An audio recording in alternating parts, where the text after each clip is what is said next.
Good morning. Welcome to our Pearl Harbor Memorial Ceremony. Today we remember and honor those who have lost their lives this very day, 79 years ago. America has been forever changed. Despite being at war with COVID-19, it is absolutely imperative that we take a moment to honor those who have gone before us. So now, coming to you live from NSASP South Potomac in Dahlgren, Virginia, welcome to our Pearl Harbor celebration. Now to our Command Chaplain, Lieutenant Commander Salito, for our invocation.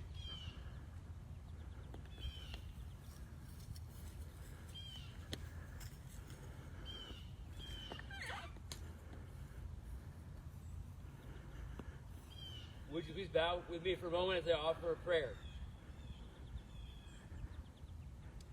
Eternal Father, strong to save, on this overcast morning, as we remember Pearl Harbor, we are mindful that the storm clouds of war may be on the horizon.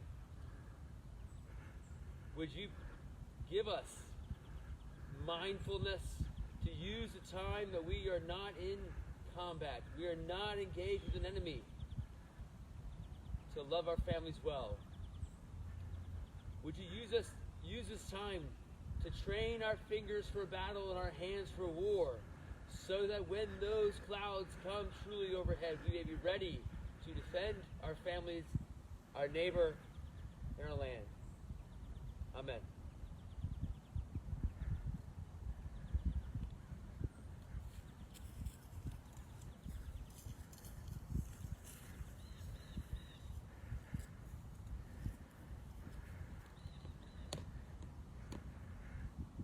Thank you, sir.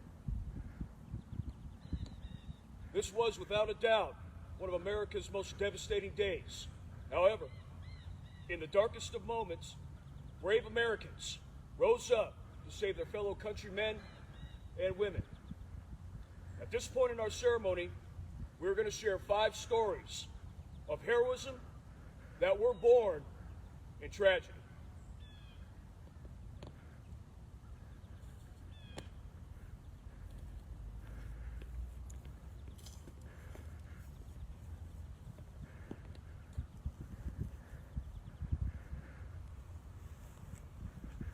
"79 years ago, at 8:01 a.m., December 7th, 1941, the USS Utah was broadsided as the first torpedo hit the Japanese attack during the Japanese attack on Pearl Harbor. Moments later, a second torpedo slammed into the battleship, causing serious flooding. Below deck in the engineering plant, water rushed towards the huge boilers. Chief Water Tender Peter Tomick, ever mindful of his crew, ran to warn them of the impending doom and to issue an order to evacuate. "Get out," he yelled, above the horrible noises around him.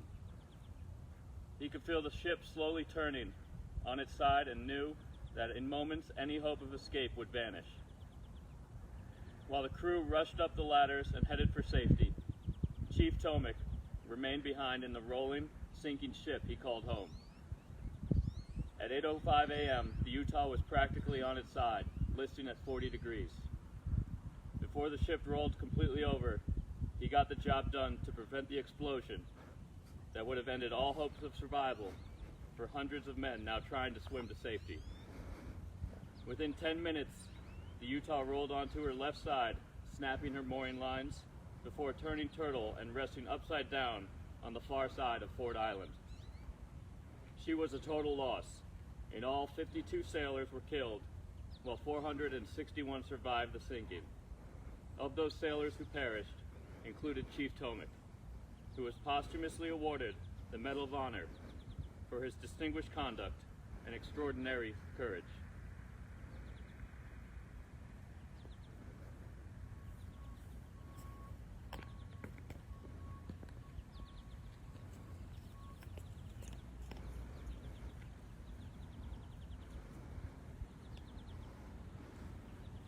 The USS Nevada was the only ship from Pearl Harbor's battleship row to make a break for the open ocean.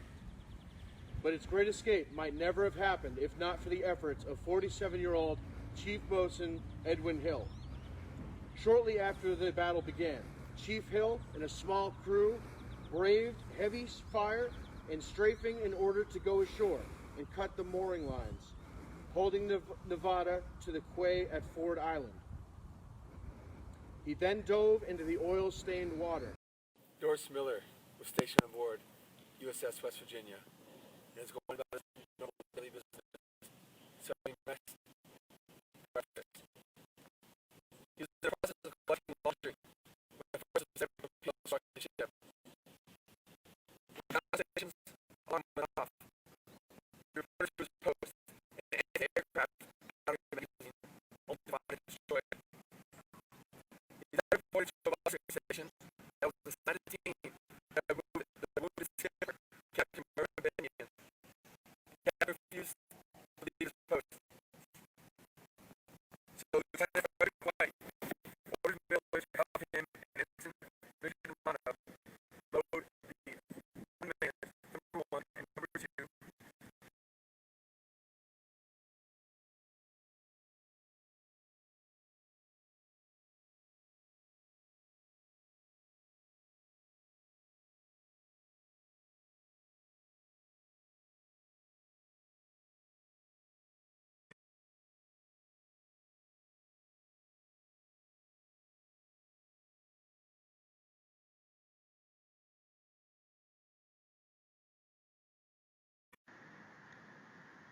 Delano expected Miller to feed ammunition, but his attention was diverted, and when he looked again, Miller was firing one of the guns. Lieutenant White then loaded both guns with ammunition, and Miller was firing from the starboard gun. He fired until the ammunition ran out, and then was ordered by Lieutenant Ricketts to help the captain to the navigation bridge. The captain was only semi-conscious at this time and died soon after. Japanese aircraft eventually dropped 2 armor-piercing bombs through the deck of the battleship, and then also launched 5 18-inch aircraft torpedoes into her port side.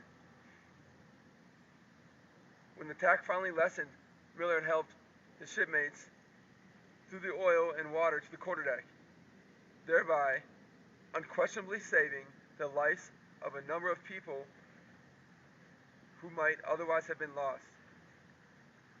Doris Miller was an American hero whose story continues to inspire.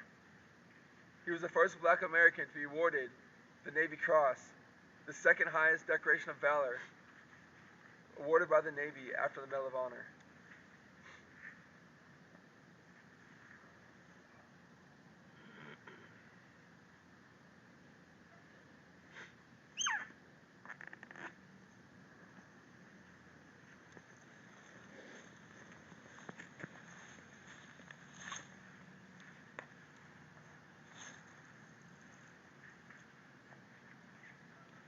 In charge of the ordnance repair party on the third deck of USS California when the first Japanese torpedo struck almost directly under his station.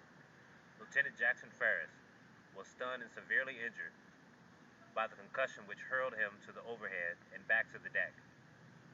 Quickly recovering, he acted on his own initiative to set up a hand supply ammunition train for the anti-aircraft guns. With water and oil rushing in where the port bulkhead had been torn up from the deck, with many of the remaining crew members overcome by oil fumes, and the ship without power and listing heavily to port as a result of a second torpedo hit, Lieutenant Ferris ordered the shipfitters to counter-flood. Twice rendered unconscious by the nauseous fumes and handicapped by his painful injuries, he persisted in his desperate efforts to speed up the supply of ammunition, and at the same time repeatedly risked his life to enter flooding compartments and drag to safety unconscious shipmates who were gradually being submerged in the oil. By his inspiring leadership, his valiant efforts, and his extreme loyalty to his ship and her crew, he saved many of his shipmates from death and was largely responsible for keeping the California in action during the attack. Lieutenant Jackson Ferris was awarded the Medal of Honor for heroism during the attack on Pearl Harbor, and In 1972, the destroyer escort USS Ferret, DE 1094, was named in his honor.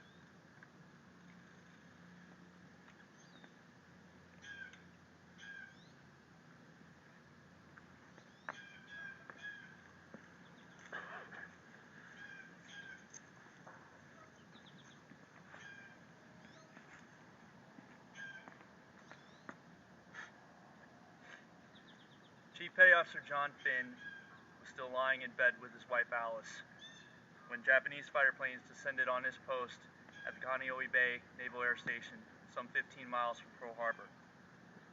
After throwing on his clothes and driving to base, he commandeered a .30 caliber machine gun and dragged it to an open area with a clear view of the sky. For the next 2.5 hours, he kept up a near constant rate of fire against the strafing hordes of Japanese Zeros, and may have been responsible for destroying at least one plane. In a 2001 interview, he said, "I can't honestly say that I hit any, but I shot at every damn plane I could see." In total, during the battle, he suffered 21 distinct wounds from bullets and shrapnel. One shot left him with a broken foot. Another left him with an injured shoulder, which led to loss of feeling in his left arm. He received medical aid after the attack and returned to duty the same day to aid in assisting in arming American planes. Chief Aviation Ordnanceman John Finn's machine gun heroics earned him the Medal of Honor, the only one awarded specifically for combat action during Pearl Harbor.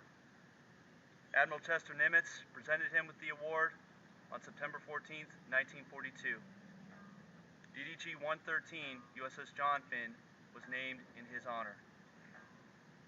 We will now honor the fallen with the striking of 21 bells.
Today we talked about 5 important heroes in our nation's history.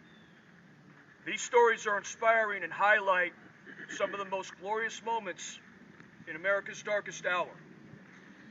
We would like to take a moment of silence to honor the 2,403 Americans who died on a day that will live forever in infamy.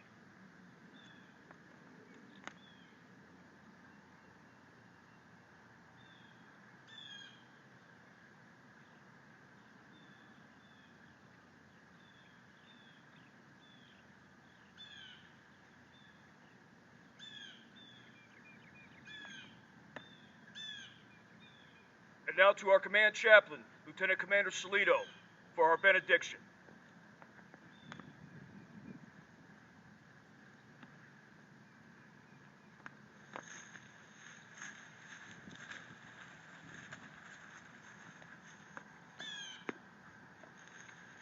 The Receive now the benediction.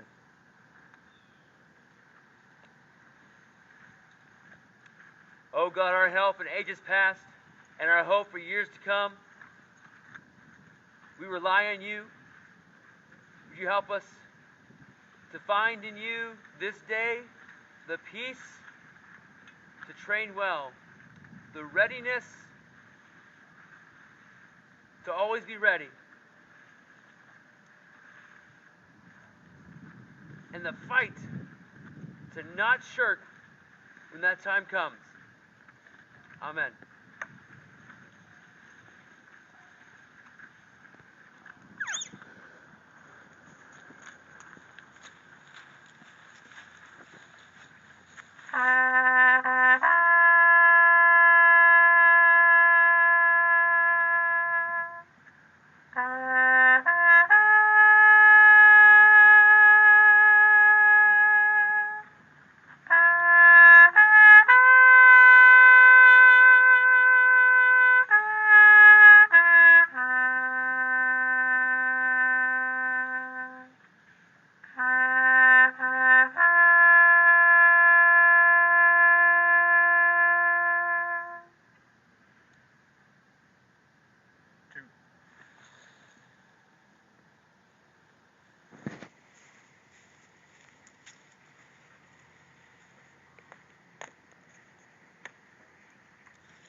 This concludes our ceremony, our Pearl Harbor ceremony. Thank you very much for joining us today.